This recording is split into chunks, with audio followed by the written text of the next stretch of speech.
Hello everybody, it's Non-Scene News here, and today we've got some breaking news coming from America, and I just really quickly want you to see this clip of Donald Trump.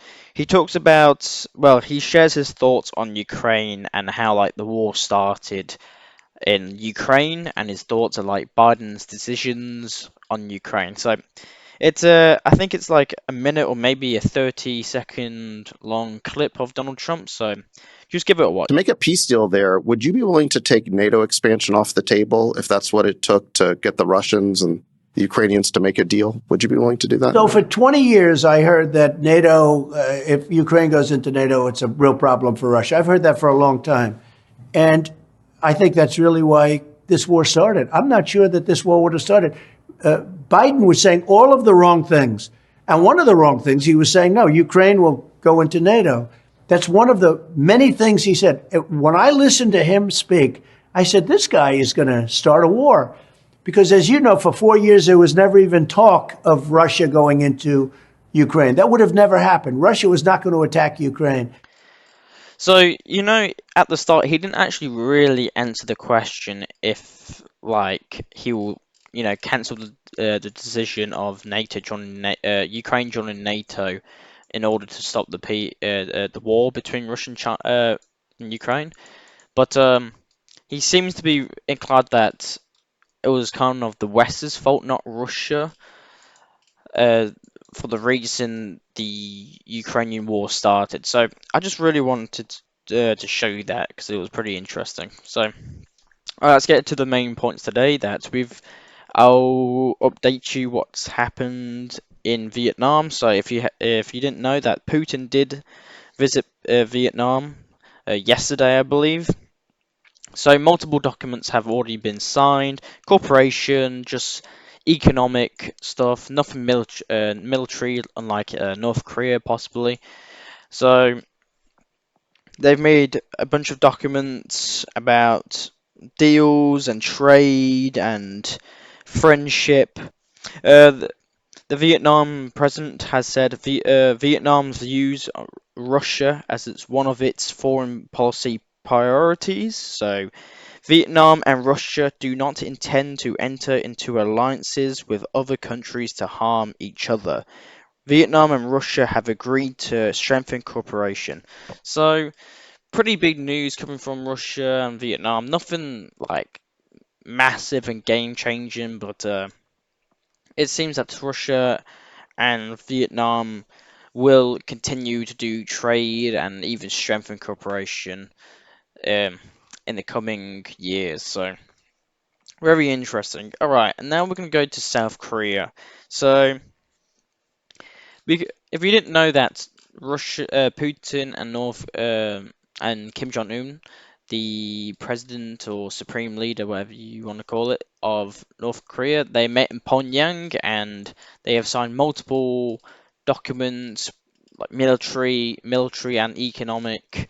And there's been talks of Russian like jets and Russian like hypersonic missiles being stationed in North Korea as a result of NATO's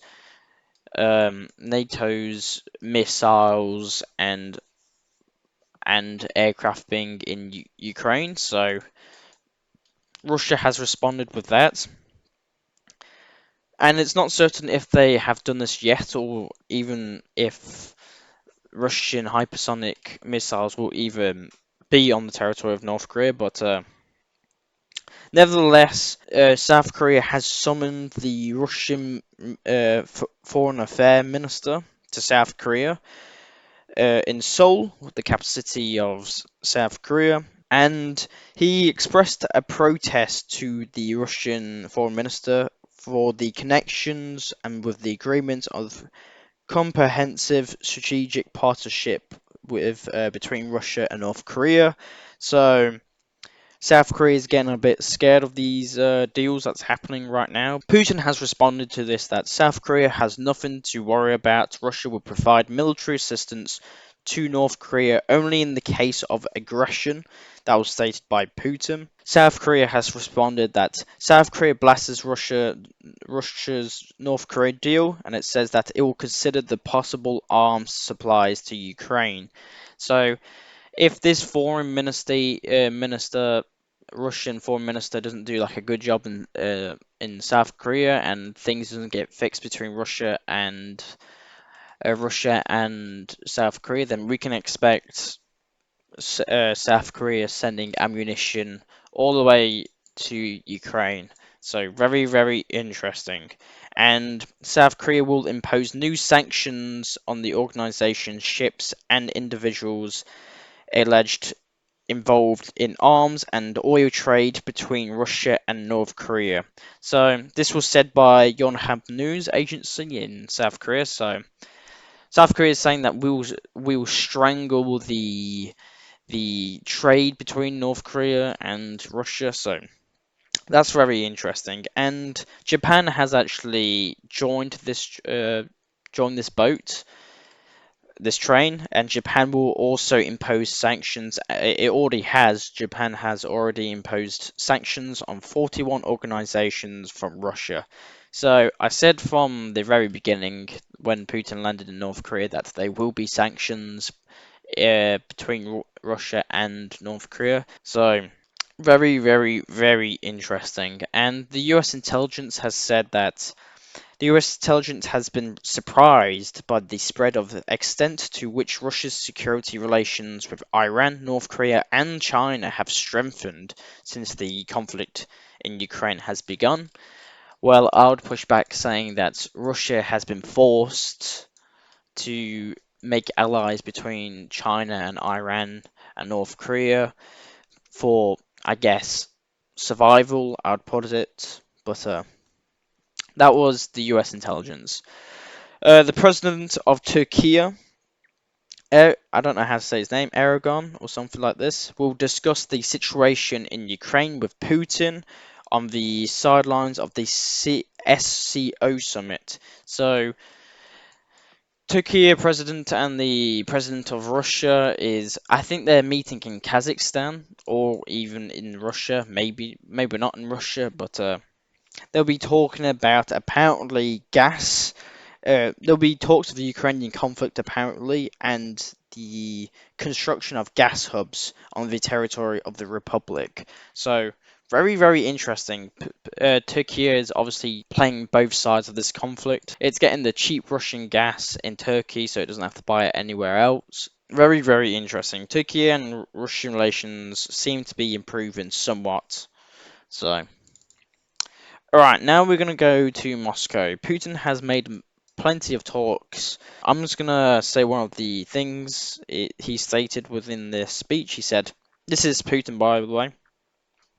My opinion that the West will escalate to the point that Russia will have to freeze the conflict, and that this is their only option is confirmed by the president in almost the same words, adding only that this number will not work and Russia will go on to the end.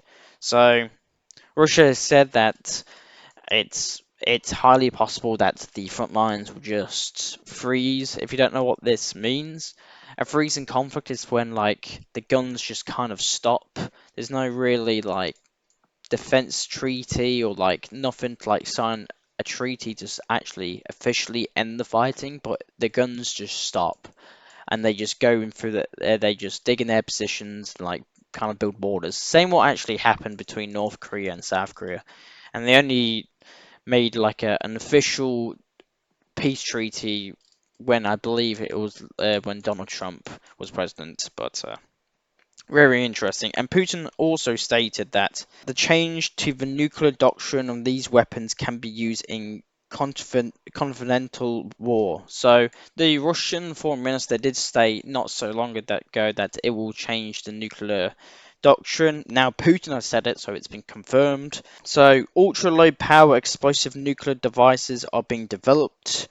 The president Vladimir Putin clarified that Western experts consider it possible to use such devices in a conventional war, and the possibilities of change in the Russian strategy are associated with this possibility. So again, the question of tactical nuclear weapons being used in Ukraine is being brought up, and let's hope that this doesn't happen. And let's go to Hezbollah. Yes. So we've got some big news coming from Israel. Apparently, Israeli officials have told the US that they plan to shift resources soon from the southern part of Gaza and shift all the resources as soon as possible to the northern Israel preparation for the possibilities of an offensive against Hezbollah. So they said that most of their forces are in fact around Gaza, so they have to end this Gaza operation and start the new one, which will be Lebanon apparently. So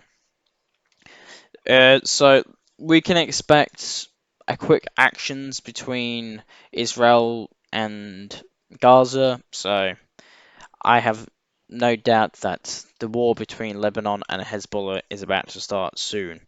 And we've got more escalations. According to the US defense officials, the elements of the Carrier Strike Group 2, including the US Dwight Eisenhower CVN-69, currently conducting operations against the Houthi groups in the southern Red Sea, so here, will soon be redeployed to the eastern Mediterranean to assist Israeli with the defense of its northern airspace from large-scale attacks from long-range missiles and rockets and drones.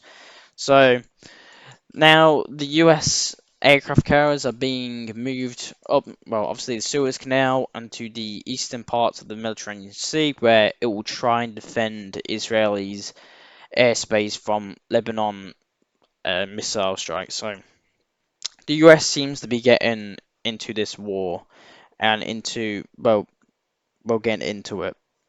And we got some interesting news coming from China. So in the Xinjiang Desert, apparently, the Chinese PLA Air Force pilots are learning to practice airstrikes on American F-35 and F-22 mock-ups. So, if you see this picture here, you can see like the Chinese have made like these fake F-22s and F-35 jets to practice striking on.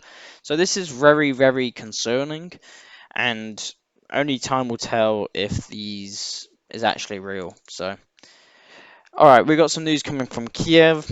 Apparently, there's been an increased concentration of Ukrainian military forces, including the special units of the main intelligence, and there's been apparently a lot of equipment being moved to the northern border of Belarus. So this is a sudden change of path of Ukraine. Apparently, they've gotten this urge to send a lot of troops to the northern border, the Kiev Oblast. So this here. So to market, they've been moving their stuff like to here to try and defend Kiev, apparently. So apparently Ukrainians are mobilizing on the Kiev Oblast border between Belarus and Ukraine. So only time will tell if this is real. So that is very, very interesting. And apparently, let's go to Kazakhstan really quickly. Kazakhstan has officially banned the sales of vapes and liquids. For them, the law was signed by the president. Kazakhstan also banned the import of vapes and liquids for them. So, a complete ban of vapes in Kazakhstan. And the last news coming today that I forgot to, it just literally just got announced right now that Armenia is recognizing the state of Palestine, said the Ministry of Foreign Affairs. So Armenia has joined the boat not so long ago. I believe Ireland and Norway and Spain recognize Palestine as a state, now Armenia has joined. So very interesting. And that is all I have for you today. I am Non-Scene News. I will try and bring you the daily non-scene news that Western medias and other medias do not show you. Thank you very much for watching, and I hope you like and subscribe. And thank you for 100 subscribers, by the way. Thank you very much. And thank you very much for watching, and see you.